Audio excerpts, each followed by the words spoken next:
بسم اللہ الرحمن الرحیم الصلاۃ والسلام علیکہ یا رسول اللہ وعلی آلکہ و اصحابکہ یا حبیب اللہ۔ یزید کی موت کیسے ہوئی؟ یزید کی موت کا عبرتناک انجام کا واقعہ۔ جولائی 445 عیسوی کو جب یزید پیدا ہوا تو اس کی ماں میسون کی طلاق ہو گئی۔ میسون اپنے بیٹے کو لے کر اپنے قبیلے کلبیہ چلی گئی۔ کلبیہ قبیلہ بھی نیا مسلمان ہوا تھا، جس وجہ سے ان کے رسم و رواج اور رہن سہن ابھی بالکل عیسائیوں جیسا تھا۔ چنانچہ اسی عیسائیت کے ماحول میں یزید کی پرورش ہوئی۔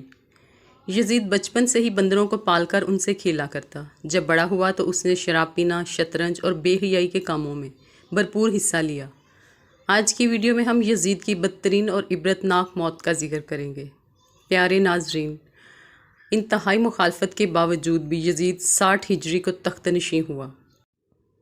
تخت پر بیٹھتے ہی یزید نے مدینے کے گورنر عتبہ کو خط لکھا کہ عبداللہ بن زبیر، عبد الرحمن بن ابی بکر، عبداللہ بن عمر اور سیدنا امام حسین سے میرے لیے بیعت لی جائے۔ جب ان سب نے یزید کی بیعت کرنے سے انکار کیا تو یزید نے دوسرا خط یہ لکھا کہ نواسہ رسول سیدنا امام حسین سے زبردستی بیعت لی جائے۔ اس لیے گورنر مدینہ حضرت امام حسین کے پاس آیا۔ اس نے کہا، یزید نے مجھے آپ سے زبردستی بیعت لینے کو کہا ہے۔ جب حضرت امام حسین نے دیکھا کہ اگر میں نے یزید کے ہاتھ پر بیعت نہ کی تو مدینہ میں قتل و غارت ہو سکتی ہے، تو آپ وہاں سے ہجرت کر کے مکہ پھر کوفہ کی طرف نکل گئے۔ حضرت امام حسین کے ساتھ آپ کے گھر والے اور کچھ صحابہ کرام بھی موجود تھے، لیکن 18,000 کوفیوں نے حضرت امام حسین کی بیعت توڑ دی، جس کے بعد سے میدان کربلا کا واقعہ پیش آیا۔ میدان کربلا کا واقعہ ہی یزید کا سب سے بڑا گناہ مانا جاتا ہے۔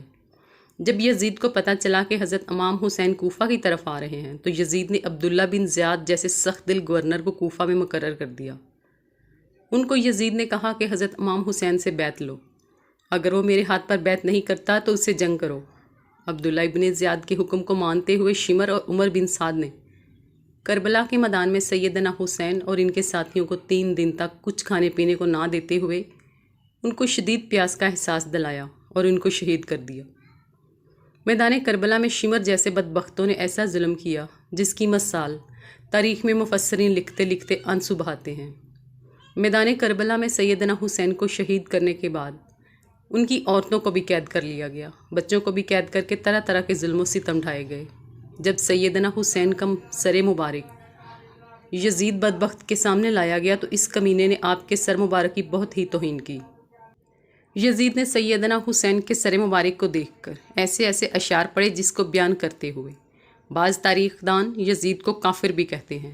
آخر کیا وجہ تھی کہ یزید نے عبید ابن زیاد، شمر اور عمر بن سعد کو اہل بیت کو شہید کرنے کی سزا نہ دی؟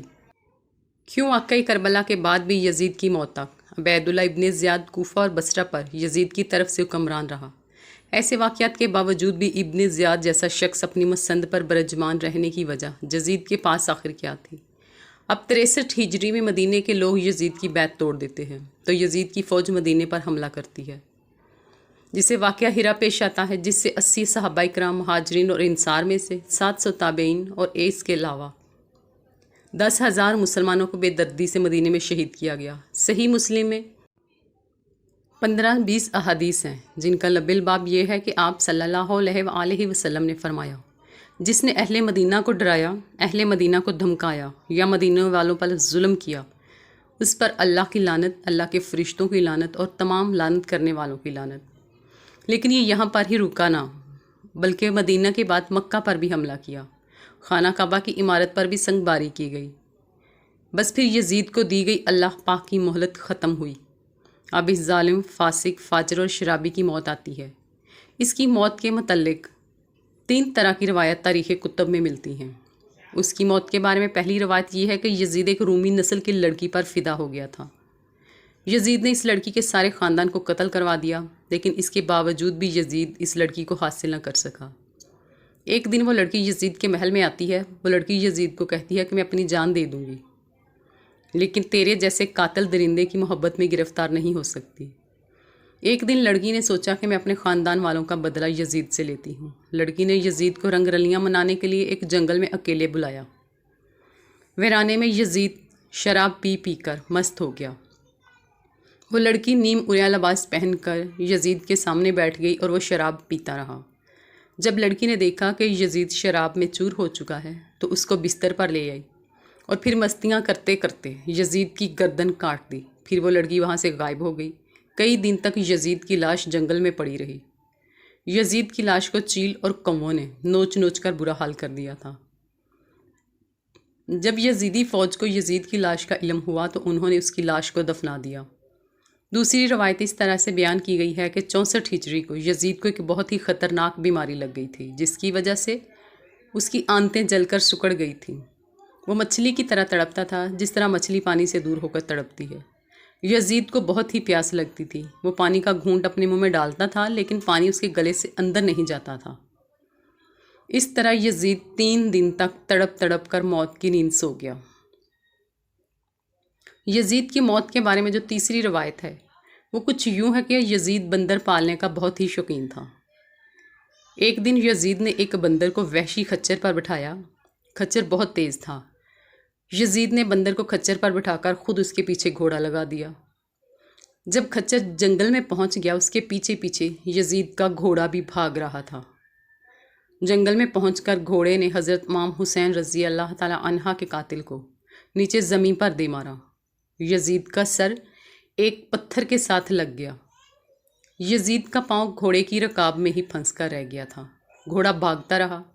یزید جنگل میں درختوں اور پتھروں سے ٹکراتا ہے، جس کی وجہ سے یزید کا جسم کٹنے لگا۔ جب لاش کو لوگوں نے دیکھا تو وہ کہنے لگے، سیدنا امام حسین رضی اللہ تعالی عنہ کو شہید کرنے کی یہی سزا ہوتی ہے۔